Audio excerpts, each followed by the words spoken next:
Bienvenidos a este video. En este video estudiaremos la dinámica de un bloque que se desliza sobre un plano inclinado liso.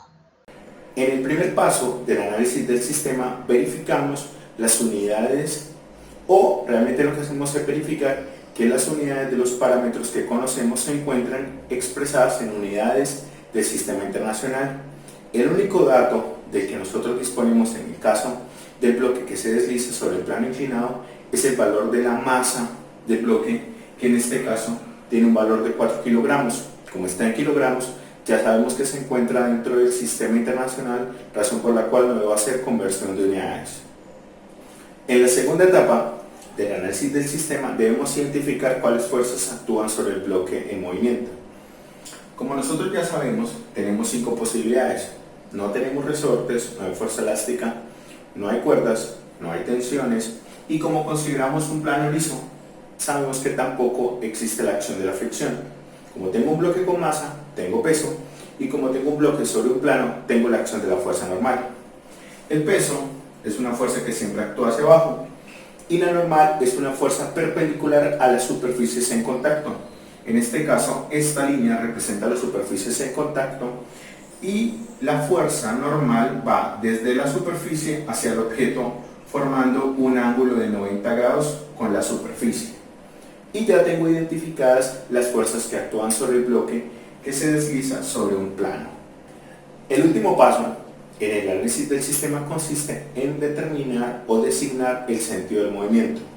Nosotros sabemos que este bloque se va a deslizar sobre el plano, por lo tanto la dirección de movimiento es hacia abajo y paralelo al plano. Por lo tanto, este vector debe ser paralelo al plano sobre el cual se desliza el bloque. En el segundo paso debemos construir los diagramas de cuerpo libre. Ahora, nosotros lo primero que hacemos es construir un plano cartesiano y tomar todas las fuerzas y trasladarlas al plano cartesiano respetando las direcciones y los sentidos de las fuerzas. Pero en este caso podríamos hacer algo equivocado. En este caso del plano inclinado, lo más recomendable es lo siguiente. Yo podría pensar que el vector de peso lo pinto hacia abajo y que la normal va diagonal, o sea que quedaría en este cuadrante. ¿Cuál es el problema? El problema es el vector de aceleración. Si yo trazo el vector de aceleración como está, quedaría diagonal, y eso implicaría que tengo aceleración en ambas componentes, es decir, tanto en la suma de fuerzas en X como en la suma de fuerzas en Y, y eso complica realmente todo el problema. Entonces, ¿qué es lo más conveniente? Lo más conveniente es plantear un sistema de referencias en el cual la aceleración esté sobre un solo eje. Por lo tanto, una línea paralela al plano y que pase por el bloque es la línea de referencia más conveniente para el eje X, y de cierta manera favorece la ubicación del eje Y, porque el eje Y va a quedar paralelo a la fuerza normal. A continuación presentamos cómo se debe representar ese sistema cartesiano en el bloque. Entonces, como podemos apreciar, tomamos un eje paralelo al plano que nos permita determinar el vector de aceleración con una única componente, en este caso componente en el eje X, y como va en dirección contraria al crecimiento de las X, debe tener signo negativo, y un eje vertical que en este caso es paralelo a la fuerza normal, es decir, que la única fuerza que queda por fuera de los ejes es el peso. Pero resulta que en estas condiciones el ángulo que forma el peso con el eje Y es exactamente el mismo que forma el plano inclinado, es decir, que este ángulo de 30 grados aparece en esta posición, tal y como lo vamos a representar en el diagrama de cuerpo libre. Luego de establecer la forma apropiada en la que debemos ubicar el sistema de referencias, trasladamos las fuerzas a nuestro diagrama de cuerpo libre. La fuerza normal paralela al eje Y el peso en el tercer cuadrante, primer cuadrante, segundo cuadrante, tercer cuadrante, primero, segundo y tercero. Y como dijimos, El ángulo que forma el peso con el eje Y corresponde al mismo ángulo que tenemos en el plano inclinado. Y no olvidemos que el vector aceleración quedó sobre el eje X, pero apunta en sentido negativo. Y con esto ya tenemos el diagrama libre completo. Pero, como podemos observar, el vector del peso es una fuerza oblicua, es una fuerza distribuida. Entonces ahora debemos proceder a calcular las componentes del peso en cada uno de los ejes. En el diagrama del cuerpo libre representamos la componente en X del peso y la componente en Y del peso, que se obtienen como la proyección del vector W sobre cada uno de los ejes. Pero debemos calcular el valor de cada una de esas componentes. Para ello utilizamos las razones trigonométricas básicas. Entonces, este triángulo corresponde a este mismo triángulo, en el cual la hipotenusa es el peso, este cateto es la componente en Y y este cateto es la componente en X.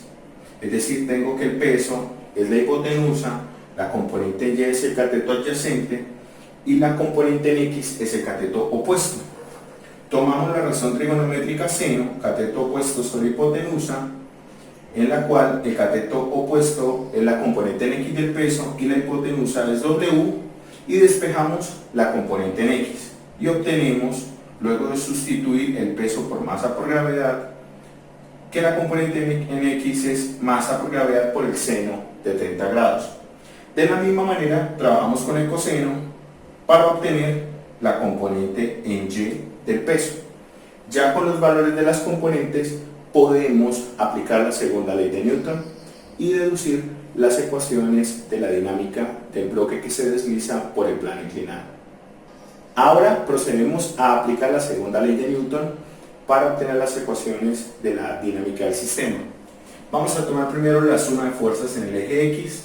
Observamos que en el eje X solamente tengo una fuerza que es la componente X del peso, que apunta hacia la izquierda, por lo tanto lleva un signo negativo, igual al producto entre la masa y la aceleración, pero con signo menos, porque la aceleración también va hacia la izquierda. Como podemos ver, estos dos signos negativos se anulan entre sí, y el valor de la componente en X del peso ya lo habíamos calculado, y es m por g por el seno de 30. Ahora, como podemos ver en esta ecuación, la masa aparece a ambos lados de la igualdad, por lo tanto, también la puedo cancelar, y tenemos que la aceleración es igual a g por el seno de 30. Por lo tanto, ya podemos calcular el valor de la aceleración con que se desliza el bloque sobre el plano. De la misma manera trabajamos con la suma de fuerzas en el eje Y, pero en el eje Y sabemos que no hay aceleración, por lo tanto la componente en Y del vector aceleración vale 0. Es decir, que al efectuar este producto debe ser igual a 0. Por lo tanto la suma de fuerzas en Y tiene que ser igual a 0. Y como tengo la acción de dos fuerzas, la normal y la componente en Y del peso, para que el sistema esté en equilibrio en el eje Y, dichas fuerzas deben ser iguales entre sí. Pero la componente en Y del peso ya la calculamos, y es m por g por coseno de 30. La masa vale 4, la gravedad vale 10, y el coseno de 30 es un número que la calculadora nos arroja.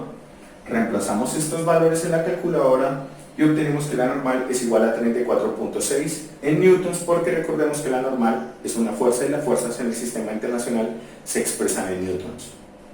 El último paso en la solución del problema consiste en la solución de las ecuaciones, pero nosotros solo tenemos una ecuación, la cual surgió a través de la suma de fuerzas en el eje X. Y lo único que tenemos que hacer para obtener el valor de la aceleración es reemplazar el valor de la gravedad, que como bien ya sabemos es 10 en el sistema internacional.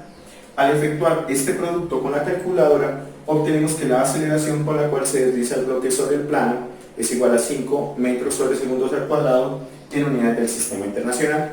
Y con esto terminamos la solución del problema. No olviden seguirnos en nuestras redes sociales para más contenido.